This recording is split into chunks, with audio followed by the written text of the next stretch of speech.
Action হলে তার রিয়াকশনও হবে।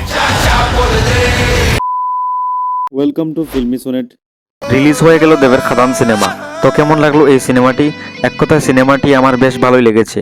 বহুদিন পর বাংলায় এমন সিনেমা এসেছে যেখানে দর্শকরা সিনেমার হলের ভেতরেই সেলিব্রেশন করছে।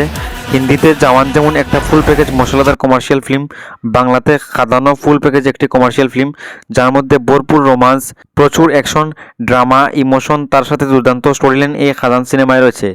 এক লাইনে যদি সিনেমার স্টোরিটা বলি, কয়লাকনের দুই রাজা শ্যাম এবং মোহন, তারা কিভাবে এই খাদান দখল করে ও কিভাবে শ্যাম মারা যায়, পরবর্তীতে ছেলেদের মধুর খাদানে আসায় কি হয়, তা এই সিনেমার মূল কাহিনী। সিনেমার ট্রেলারেও এমনটা দেখানো হয়েছে এবং ডিরেক্টর সুজিত দত্ত তা সিনেমায় টান টান ফার্স্ট স্ক্রিন প্লের সাথে আমাদের প্রোভাইড করতে পেরেছেন। একজন নতুন পরিচালক হিসেবে তার এই কাজ বেশ প্রশংসনীয় হবে। ডিরেক্টর সিনেমায় দেবকে মাস অবতারে প্রেজেন্ট করেছেন, তার পাশাপাশি সিকোয়েন্সগুলি এমনভাবে ক্রিয়েট করেছেন যে দেবকে দেখলেই সবাই সিটি হাততালি মারবে। আমার বেশি ভালো লেগেছে শ্যাম মাহাতুর ক্যারেক্টারটা, তাকে একটু গম্ভীরভাবে দেখানো হয়েছে।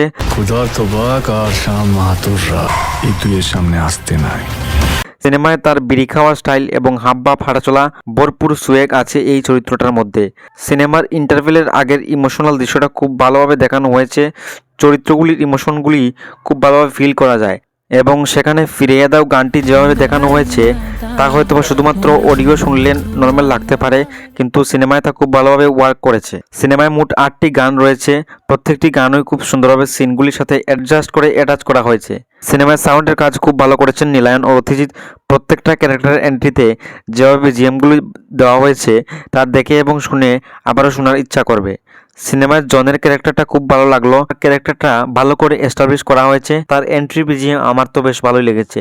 তার পাশাপাশি রাজা দত্ত, সুমিত গাঙ্গুলি, পার্থসারথী, তাদের বেশ ভালোভাবে দেখানো হয়েছে। সিনেমায় বারখা মধুর মা হিসেবে তার অভিনয় সবার নজর কাড়বে। অনির্বাণকেও সবার ভালো লাগবে। সিনেমার শেষ থেকে শুরু দুটো টাইমলাইনের মধ্যেই যিশুর পারফরমেন্স খুব ভালো, তার ক্যারেক্টারটা এখানে ভালোভাবে লেখা হয়েছে। সিনেমায় প্রচুর ভালো ভালো ডায়লগ রয়েছে। কিছুটা জান লিব, কিছুটা জান দিব। অ্যাকশনের মধ্যে কাদামাটির অ্যাকশন সিকোয়েন্সটা ও রাধারানী গানের অ্যাকশন সিকোয়েন্সটা সবচেয়ে ভালো ছিল।